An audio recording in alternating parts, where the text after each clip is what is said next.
ഇനി ഏതാ നമ്മൾ ചോദിക്കുന്ന വഴി? സിറാത്തൽ ലദീന അൻഅംത അലൈഹിം ഗൈറിൽ മഗ്ദൂബി അലൈഹിം വലദ്ദാല്ലീൻ. ഏത് സിറാത്താണ് ഞങ്ങൾ ആഗ്രഹിക്കുന്നത്? ഏത് സിറാത്തിലാണ് റബ്ബേ നീ ഞങ്ങളെ ചേർക്കേണ്ടത്? സിറാത്തൽ ലദീന അൻഅംത അലൈഹിം, നീ അനുഗ്രഹിച്ച ആൾക്കാരുടെ വഴി. ലോകത്ത് 2-3 വഴികളുണ്ട്. നീ അനുഗ്രഹിച്ചവരുടെ വഴി, നിന്റെ കോപത്തിന് വിധേയരായ ഇബ്ലീസിന്റെയും ബാത്തികളുടെയും വഴി, അതിന് ചേർക്കരുത്. നീ അനുഗ്രഹിച്ചവരായ നല്ലവരുടെ വഴിയിൽ നീ ഞങ്ങളെ എന്നും ഉറപ്പിച്ചു നിർത്തണം. ആരാണ് അല്ലാഹു അനുഗ്രഹിച്ചവർ? ഉലൈകല്ലദീന അൻഅമല്ലാഹു അലൈഹിം മിനൻ നബിയ്യീന വസ്സിദ്ദീഖീന വശുഹദാഇ വസ്സാലിഹീൻ ഹസന ഉലൈക റഫീഖാ. അല്ലാഹു പറയാണ്, അല്ലാഹു അനുഗ്രഹിച്ച നബിമാര്, സിദ്ദീഖീങ്ങള്, ശുഹദാക്കള്, സാലിഹീകള്, ഇവരൊക്കെയാണ് ഏറ്റവും നല്ല കൂട്ടുകാര് നാളെ പരലോകത്ത്. അവരുടെ വഴിയിലാ റബ്ബേ നീ ഞങ്ങളെ ചേർക്കേണ്ടത്. അവരെങ്ങനെ ജീവിച്ചോ, അവരെന്ത് പ്രബോധനം നടത്തിയോ, അവരേത് മാതൃക കാണിച്ചു തന്നോ, ആ വഴിയിൽ നീ ഞങ്ങളെ ചേർക്കണം. ഗൈറിൽ മഗ്ദൂബി അലൈഹിം, നിന്റെ കോപത്തിന് വിധേയരായവരുടെ വഴിയിൽ ചേർക്കല്ലേ ജൂതന്മാർ.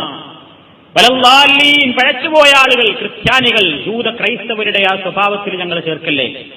ഈ ജൂത ക്രൈസ്തവരുടെ മാർഗത്തിൽ ചേർക്കല്ലേ എന്ന് പറയുമ്പോ നമ്മൾ മനസ്സിലാക്കണം, എന്തുകൊണ്ടാ ജൂതന്മാരും ക്രിസ്ത്യാനികളും ശപിക്കപ്പെട്ടവരും കോപിക്കപ്പെട്ടവരുമൊക്കെ ആയത്?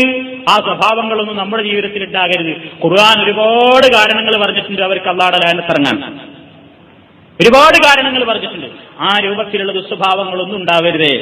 നബി സല്ലല്ലാഹു അലൈഹി വസല്ലം കാര്യമായിട്ട് പറഞ്ഞു, ലഅനത്തുല്ലാഹി അലൽ യഹൂദി വന്നസാറാ ഇത്തഖദൂ ഖുബൂറ അംബിയാഇഹിം മസാജിദ.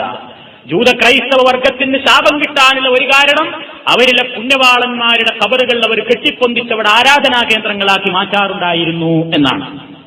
ഇന്നഹും കാനൂ ഇദാ മാത ഫീഹിം റജുലുൻ സാലിഹുൻ ബനൗ അലാ ഖബരിഹി മസ്ജിദാ. അവരിൽപ്പെട്ടവർ സാലിഹായ മനുഷ്യൻ മരിച്ചു കഴിഞ്ഞാൽ ബനൗ അലാ ഖബരിഹി, അദ്ദേഹത്തിന്റെ ഖബറിന്റെ മേൽ അവർ എടുക്കും, മസ്ജിദിന് ഒരു പള്ളി എടുക്കും, എന്നിട്ട് അവിടെ അത് ചുറ്റിപ്പറ്റിക്കൊണ്ട് ആരാധന. ഈ സ്വഭാവക്കാരായിരുന്നവര്. ഇത് പ്രാർത്ഥിക്കുന്ന ഒരു മുസ്ലിമിന്റെ മനസ്സിൽ വരുന്നു, ജൂതനും ക്രിസ്ത്യാനിയും പടച്ചതമ്പുരാന്റെ നാശത്തിനും കോപത്തിനും ലഅനത്തിനും എന്തുകൊണ്ടൊക്കെ വിധേയമായോ അത്തരത്തിലുള്ള സ്വഭാവങ്ങളൊന്നും റബ്ബേ എന്റെ ജീവിതത്തിൽ വരാതെ നോക്കണേ പടച്ചോനെ.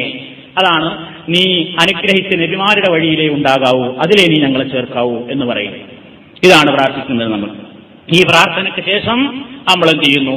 ആമീൻ എന്ന് പറയുന്നു. ആമീൻ എന്ന് പറയൽ വളരെയധികം പ്രാധാന്യമുള്ളൊരു സന്ദർഭമാണത്. ഫാത്തിഹ ഓതിക്കഴിഞ്ഞാൽ മഹാനായ നബി കരീം സല്ലല്ലാഹു അലൈഹി വസല്ലം ആമീൻ എന്ന് പറയാറുണ്ടായിരുന്നു എന്ന് നമുക്ക് കാണാൻ സാധിക്കും.